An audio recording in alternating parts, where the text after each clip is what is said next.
A Apple, Alphabet e Amazon elas sofreram uma crise econômica que reduziu a demanda. Então a gente viu que o resultado da Apple não foi legal. Começou um início bastante fraco. Apple, que é a maior empresa que compõe o S&P 500, é uma empresa trilionária. Ela sofreu bastante com a venda dos iPhones 14, caiu bastante a demanda, né, nesse último ano, justamente porque o mercado consumidor, no ano passado, ele começou a ficar muito fraco a partir do segundo semestre. Então, a gente vê que algumas empresas estão começando a sofrer bastante e eu acho que elas vão sofrer mais no fechamento do ano fiscal delas, que vai acontecer entre junho e julho. Então, eu espero que a gente tenha alta até metade do ano, mas que em junho e julho a gente retome fortes baixas e fortes quedas, com o mercado tradicional sofrendo bastante, tá? Espero também que o S&P 500 dê uma segurada e dê uma lateralizada enquanto que o mercado cripto conseguisse subir um pouquinho mais, tá? Então a gente está vendo também problemas brutais da Intel. A Intel é outra grande Big Tech, né? Uma Big Tech que está apanhando bastante.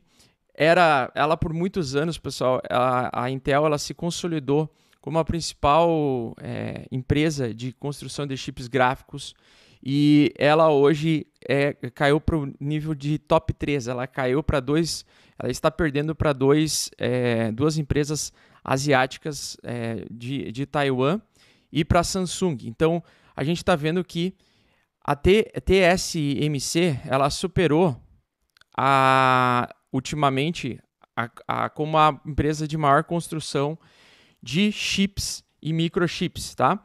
Então as empresas de Taiwan e a Samsung elas estão com lucro superior e superaram em vendas também pela primeira vez a Intel em um ano inteiro, né? Então a gente está vendo que uma migração também de que as Big Techs ocidentais estão começando a perder para o mercado oriental. Então a China está vindo bem mais forte agora no início desse ano, e Taiwan também, tá?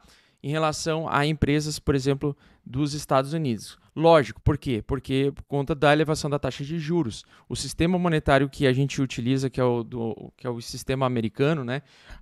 Principalmente que a gente utiliza bastante dólar, basicamente vê sinais de enfraquecimento na indústria e nas empresas. Então, eu acredito que o PMI, nesse sentido, se ele vir a 50, ele até vai me surpreender. E iria ser muito bom se ele viesse acima do nível de 50, né? Porque abaixo de 50 é nível de contração econômica. Então, lembrando que hoje, às 10h30 da manhã, vai ter no calendário econômico os dados de payroll, da taxa de desemprego e também o PMI industrial, para ver a atividade industrial, se ela está contracionista ou expansionista, certo? Então, pessoal, a Intel começou a ter muito problema. Ela está, inclusive, cortando salários de funcionários executivos em meio à desaceleração do mercado de computadores, principalmente aí também das placas de vídeo também, que começaram a cair bastante. Cerca de 25% vai cair a renda, o salário dos executivos depois dos resultados ruins. Então, as Big Techs, eu sempre comento com vocês, né, que as que mais cresceram, ou a indústria que mais cresceu, foram as Big Techs de tecnologia, as grandes empresas de tecnologia nos Estados Unidos. Então, Nasdaq cresceu violentamente nos últimos 10, 12 anos. Foram as empresas que mais se valorizaram, disparado, né? Apple se valorizou muito, muito mesmo. Se tornou a maior empresa aí do S&P 500. E, basicamente, a gente está vendo agora que elas estão começando a sofrer, que é um passo natural diante de uma provável recessão, tá? Eu sei que muita gente não acredita em recessão. O Igor Delamay, né, que é meu amigo, ele falou assim, os Estados Unidos não está em recessão. Eu não sei se eu concordo muito com isso. Eu sei que ele fala assim, tecnicamente não está em recessão, mas na verdade eles mudaram a nomenclatura do que é recessão, né? Recessão seria dois trimestres consecutivos negativos no PIB, né? E os Estados Unidos teve isso ano passado. Lógico que o terceiro e o quarto trimestre, beleza, fecharam positivo, então isso seria sair da recessão, digamos assim, mas na verdade o que está se desenhando é que a gente vai ter, na minha opinião, um ciclo de baixa estendido. Então, respondendo a pergunta já do título, para mim o bear market não terminou, ele está apenas na metade do caminho.